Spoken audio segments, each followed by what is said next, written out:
Welcome to another highly questionable work week. This guy over here, not proud to be a Florida Gator today. Izzy Gutierrez, what do you like on the show today, Izzy? Oh, we don't have time for this. There's too much to talk about. Let's go, let's go, let's go. Dale. Are Michael Crabtree and Aqib Talib even now? Aqib Talib is how we're pronouncing it, and they've got a history. And basically this question should be, you guys want to see a fight? You guys want to see a real good fight? We do, but we got to give you some history here first. Here's these guys last year.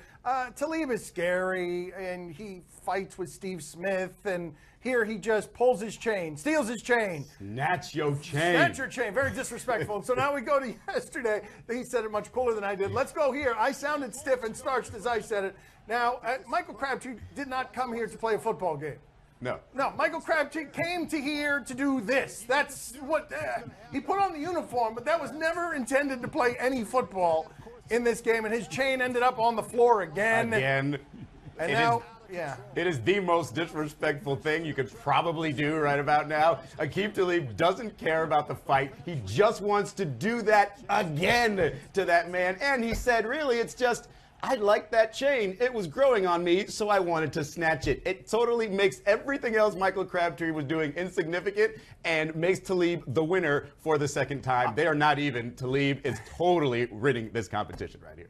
Do you see what Marshawn Lynch did? what did he do? What did Marshawn Lynch is friends to the enemy, yes, and he just talks people in. Yeah, like this is exactly Marshawn Lynch's role right now with the Raiders is just that. It's just to do that. You don't think those two guys have very similar mentalities, so of course they're going to be able to bond and walk off the field in peace together because they're just a couple of crazy, and I say that in the most respectful way possible, crazy dudes. Yes. Was Tennessee unfair to Greg Schiano?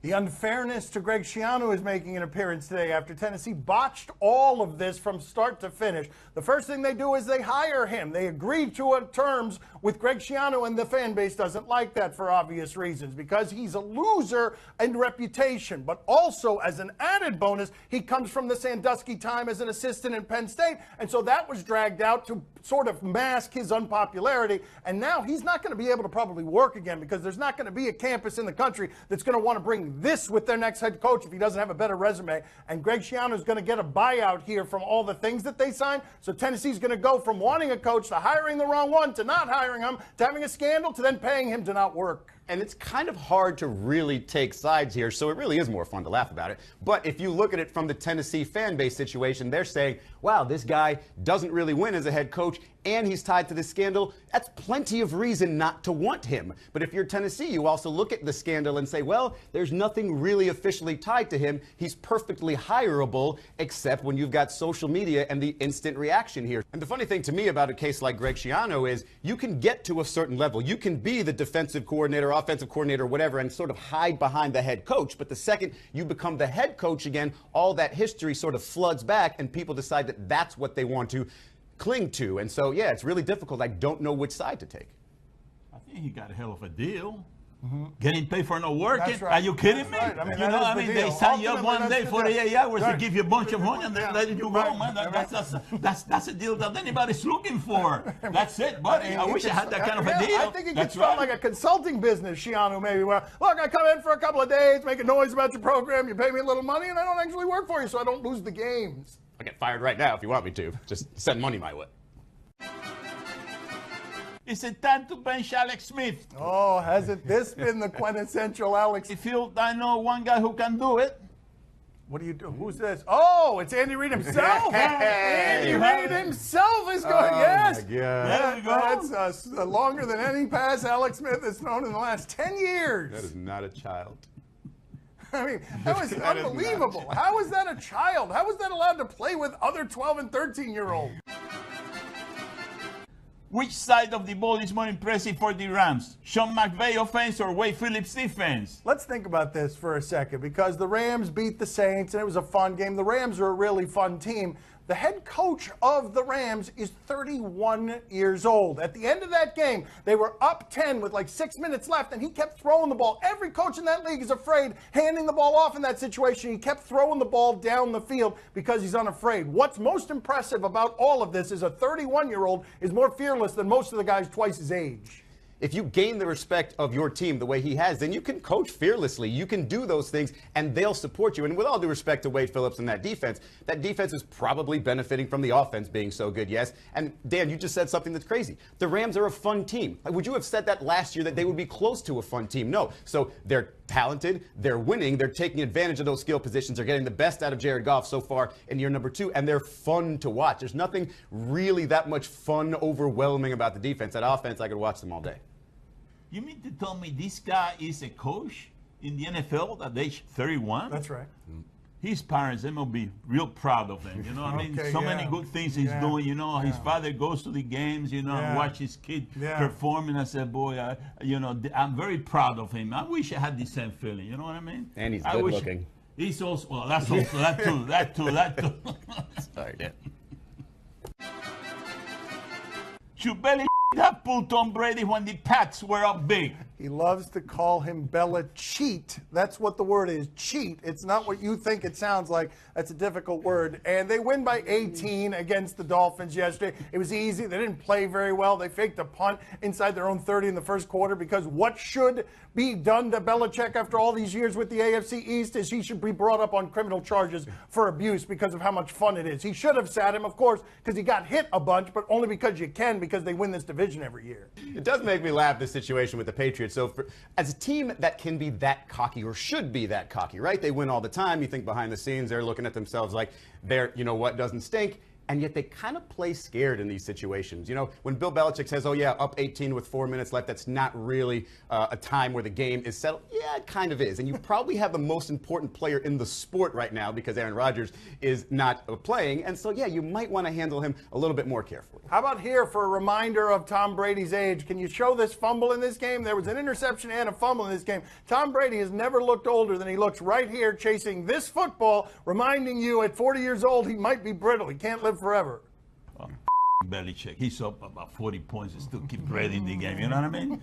I'm telling you, he has no guts, the guy. You know what I mean? Wait, why does that happen? It's like Tricky Nicky, you know, running the score mercer, you know, and then he complains that, well, you know, I should be in the Final Four because I only lost a game, you know. Oh, look, a bonus Saban take there out of nowhere that no one was expecting. That had nothing to do with what we were talking about. It's a professional tease.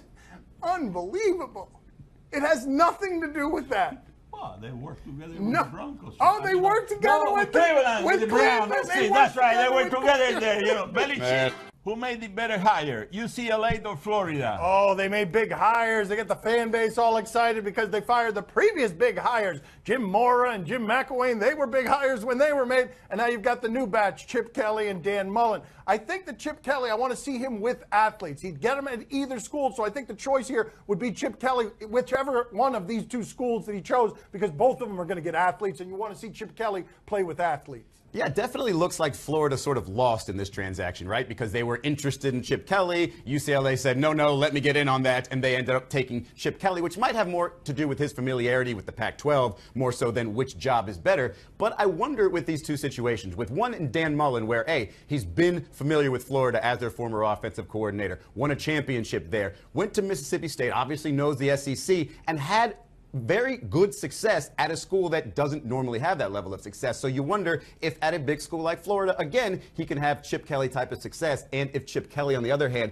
can sort of recreate that, or if he just kind of made magic in Oregon. I don't know the answer, but as a Gator, I'm not really disappointed in not having Chip Kelly. Izzy's answering too many questions with I don't know. I think he's new to this whole sports content thing.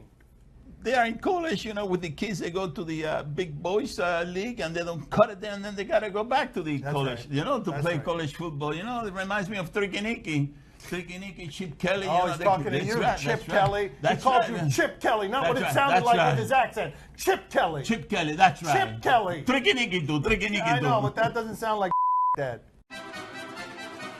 Who should be college football's top 4? You ask me this every damn week, and it hasn't mattered. None of my answers have mattered. Every team has lost 4 times since the first time that I answered this question. I happen to like UCF, which has no chance whatsoever. It's an undefeated team that nobody's talking about because they're so busy talking about Wisconsin. Can I get another week before I answer this question? I'll tell you next week for sure, depending on how that Clemson-Miami game goes.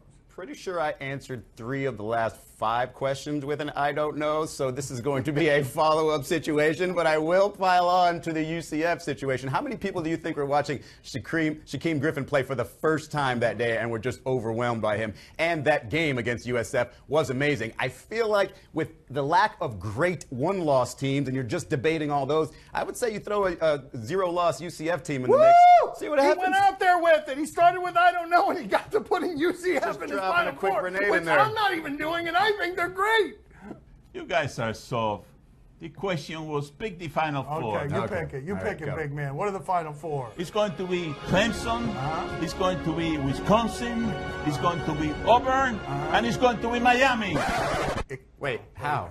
How? What do you mean how? He just wanted to leave Alabama. Oh, yes, it's how. Whatever. That's it. Okay. That's it. Alabama. That's it. Okay. That's my Final Four. Okay, there it is. Clemson and Miami. What? Papi has spoken. Okay. That's right. All right, very good. Should Jimbo Fisher leave Florida State for Texas A&M? I was trying to come up with a good idea for why it is that Jimbo would do this outside of fleeing some sort of NCAA investigation, and I had a hard time, but I came up with one. If the building he's in is on fire and the only escape route exits at Texas A&M, then he should absolutely take that job. Otherwise, there is no other explanation for this. What about if you're just looking at the landscape of Florida college football and you see Mark Richt in Miami and you see Dan Mullen maybe coming back to Florida and creating something, and you see Scott Frost at UCF and you see USF doing what it's doing, and you see Lane Kiffin at FAU. Butch Davis, Charlie Strong. Yes. So get the heck out of town. Go to Texas. There's plenty of recruits there. Texas A&M clearly can win. SEC, that's a pretty good reason. How much is he going to make at Texas A&M? About $7 million a year. How much is he making at Florida? Less than that. Less than All that. right, there you go. That's your answer right there. You got to pay the big bucks. That's all. All right, there you go.